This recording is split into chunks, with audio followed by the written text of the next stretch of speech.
Thank you for joining us at the Roundtable.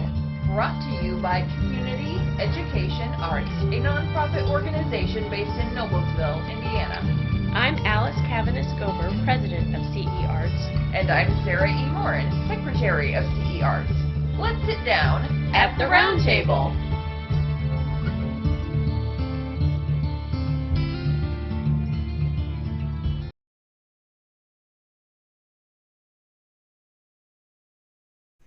Okay, welcome. We're interrupting our current creative placemaking series for segments related to the impact of the COVID-19 pandemic on artists and our arts community. And then we'll get back to our regularly scheduled arts discussions with a variety of diverse creatives that we know and some that we don't. This recording is our first half remote recording with me at the Roundtable and Sarah E. as our remote guinea pig, coming to you live via Zoom, which we hope will give us video, and I'm also recording our podcast audio just in case that's all we get. So the first thing we wanted to do today, well, first of all, Sarah E., welcome as our first official guinea pig guest. Why, thank you, Alice. It's lovely to finally be able to see you after a couple of 3 weeks. I miss seeing your face, and we've been working on figuring out how to do this, and I'm really, really excited that I'm talking to a human, yay! It's really great. So I know it's important that we really reach out to each other in this time, and I'm just so grateful to have you in my life. So God bless you, and I'm happy that you're here with me, and I'm happy to be here too. So, which leads right into, we wanted to first discuss how this virus and everything that's going on in our world is impacting us personally and professionally. And I'll go first, and then you will go. So personally, I think people that know me in real life know that I've always had to kind of guard my environment and my physical exertions because I'm disabled in lots of ways. So this pandemic and not leaving my house is actually kind of normal for me. I've got chronic heart failure, which is a kind of scary way of saying your heart doesn't pump enough blood, and an aortic valve leak, tachycardia, incurable lung disease, chronic sinusitis, all kinds of other health issues, too many to list. The bottom line is I'm definitely in that higher risk group regarding this virus in particular. And it's really scary for me personally because, as I've talked with you before, you already know this, my normal everyday symptoms with all of those problems that I have are pretty much the things you're supposed to be on the lookout for with this virus.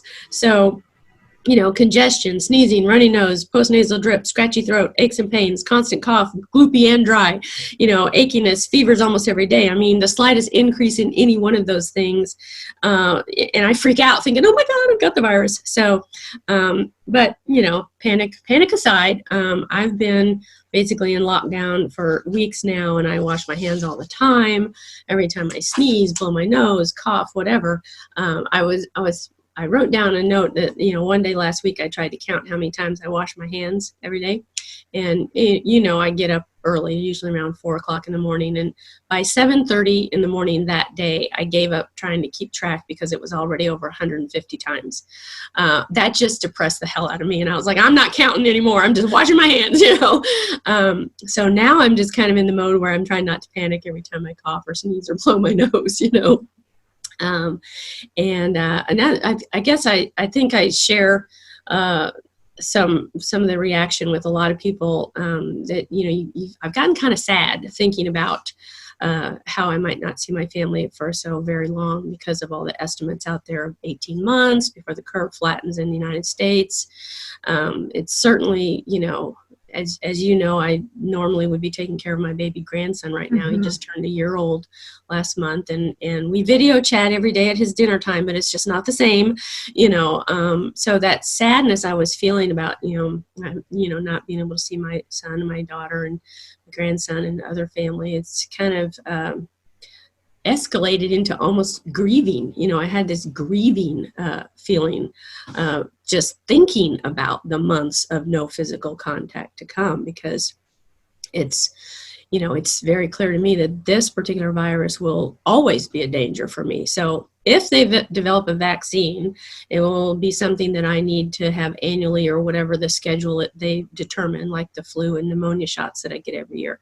And so what I'm doing right now, I'm in kind of in this personal space in my head where I'm trying to accept the fact that I'm going to have to stay self-isolated until that as yet created vaccine is available to me. And that's, who knows how long that will be. So I really appreciate that you are willing to work with me remotely to continue all of our community education arts projects. And I'm excited about that. Absolutely. That's what I consider the professional me. And if I may just do a PSA here, Yes. Everybody, the people who need us to stay at home are real. They're people like Alice. Stay at home to protect Alice. Stay at home. Yes, I should probably say that, I live with my husband, and we are staying as far apart in our own home as possible. He still goes to work. He in the grocery store, and he comes home. He puts his clothes in the washer. He takes a shower. He goes back to every doorknob and handle he touched, and groceries, whatever, wipes them all down. I'm nowhere near any of that. I'm not in the kitchen when he's in the kitchen. We are as segregated as possible in this, and it's all because of my health. And that we'll talk more about that, probably off and on, but I think I'm not alone in a situation like that. I know a lot of people out there who are in the high risk category. They might not live alone. They might live with children, family, husbands, wives, whatever, and we're all having to do that. So yes, we thank you for staying home and flattening that curve. So yeah. So it's kind of been interesting for me. Interesting is a weird word, but trying to keep up with the stuff that we do with community education arts. All of this kind of happened almost right after we had our book launch for the Polk Street Review, which was great, and all that. But it seems like when this was first really hitting home that we were going to have to isolate and cancel events and do things more digitally, I really lost almost all my creative drive as an artist personally, and even working with community education arts events and things. My personal fears and worries just really paralyzed me. There's no other word for it. I was just like paralyzed. I was just creatively done. And I'm still working through all that, like I said, trying to create in drips and drabs and all that kind of stuff, but it is definitely a slow process. I think when all this happened, I was kind of already in a little bit of a dim place creatively, artistically anyway. I've decided I don't really want to go into a lot of detail about that. Let's just say that, things had happened that sort of caused me to take a step back and kind of think I need to process some of my own feelings and not submit to exhibits, which is actually fine right now because there's not a lot of exhibits going on. They're virtual ones, but and then I was feeling really down about myself as an artist though, professionally. And then out of the blue, right around that same time that all that was kind of crumping in on my head, I was invited to participate in a raw showcase exhibit in Indy titled Glow. And that was originally scheduled for April 22nd at the Old National Center in Indy. And that was such a boost in my confidence because they reached out to me. They found my artwork online, and they reached out to me. And I want to just highlight them for just a minute. Not a lot, but a little bit about RAW. It's a spot that RAW spotlights independent talent in visual art, film, fashion, and accessories design, music, performance art, beauty, craft, tech, photography, everything. Their website hosts global exhibits. They have an international team that works to plan, promote, and produce local, eclectic raw showcase exhibits in over 70 cities around the globe. So this means that they're hosting about 30 art showcases per month, featuring independent artists from communities all across the United States, Canada, Australia, Mexico, everywhere. So this was really exciting to me professionally, to be invited to be a participant in one of those showcase exhibits. And Sarah E., I hardly ever leave Noblesville. So to be invited to participate in an exhibit that was happening in Indy, that's a big city for me. I was like, ooh, that's a big time, I was feeling really good. So that was great. It boosted my confidence. I was feeling really good. And then all this pandemic stuff happened. And now the Glow exhibit has been tentatively rescheduled to July 22nd. We'll see if that happens. I'm taking that in my stride because I feel like it gives me more time to work on the pieces I want to exhibit. And, I feel like, they got to do the right thing. We all got to do the right thing. I probably won't be able to go to the exhibit, but maybe my husband will take my work and hang it for me. We'll see. We'll have to see how that works out because, again, unless there's a vaccine available before July 22nd, I won't be there. So we'll see. But it was just one of the things I wanted to share with everybody, that sometimes out of the blue, you'll get some sort of a professional boost in confidence from a source you never even dreamed of. So that's just all I can say about them. Oh, I should give their website. It's rawartists.com. So rawartists.com. And go on their website and check them out. So over to you, Sarah E. Tell us about your personal and professional impacts with all of this virus stuff. Sure. First off, congratulations. Thank you. Let's hope it works out.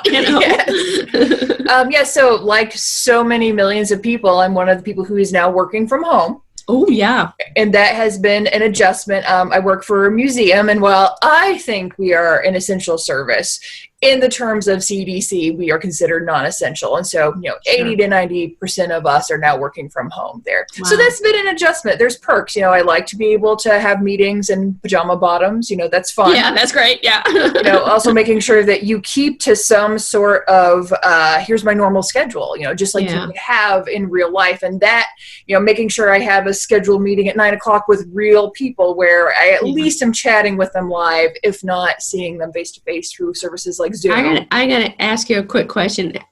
With that kind of attitude of trying to keep that schedule and keep your professional life going, I mean, that's very different for you because you've had that full-time job for so long. I being, disabled and not really punching a clock for, a while, years, I lose track of what day it is. Are you finding that? Are you having trouble? I mean, hours in the day, sure. Is it time to have breakfast? Is it time to have dinner? But the actual day of the week, I'm like, what day is it? I have to go look at my calendar. I mean, that's just crazy. Is that happening to you, or are you staying on track better? A little bit. I am losing track of the days.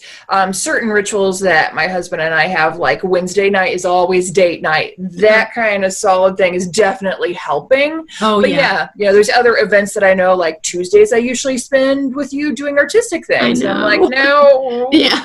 We're going to try to keep doing that. We're going to try to keep our recording schedule and stuff like that, and that'll help. But we also have, I guess, a little more flexibility with our recording schedule now because we can both record interviews with other artistic people independently of each other and together. So I think we'll be able to work in a lot more recordings.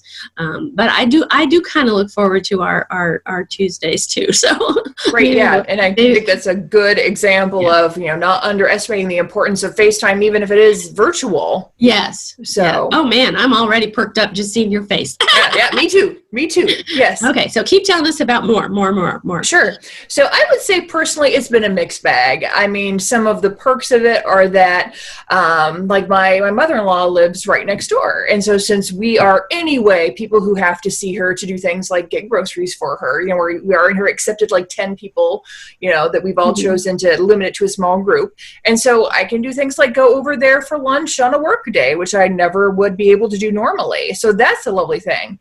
But on the other side of the family, my dad's birthday just happened this week, and we had to do it over Zoom. Oh, yeah. Yeah, so it's been a mixed bag.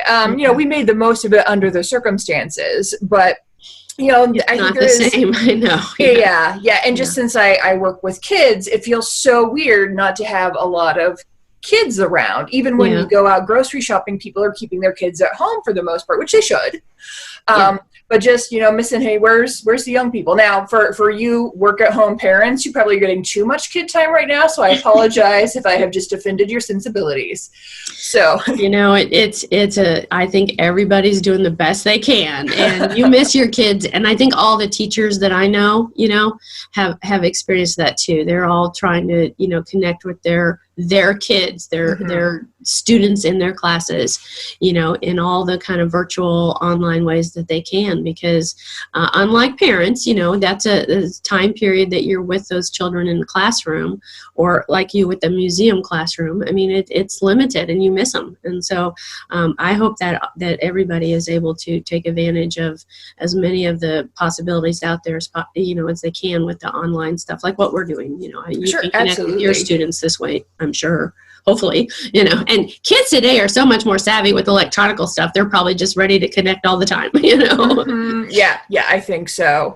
Yeah, I got to do a Zoom with my intern yesterday, and I can definitely tell that she is way more ahead of the curve Oh, that's than I awesome. am. That's great. Yeah, yeah. Yeah, but yeah, I think that the importance of making the time to go outside, even though we're observing social distancing, okay, go to the park, stay 6 feet away from people, but go to the park, walk, move, and being in nature and getting that stimulation makes me feel better psychologically. It also, being an introvert, I like to create by myself, but if I have no stimulation, there's nothing to draw on. You want that inspiration. You like, I believe a lot of artists draw inspiration from nature, and I think that's always been true. I mean, you know, that sounds like a cheesy thing to say. It's like Captain Obvious, right?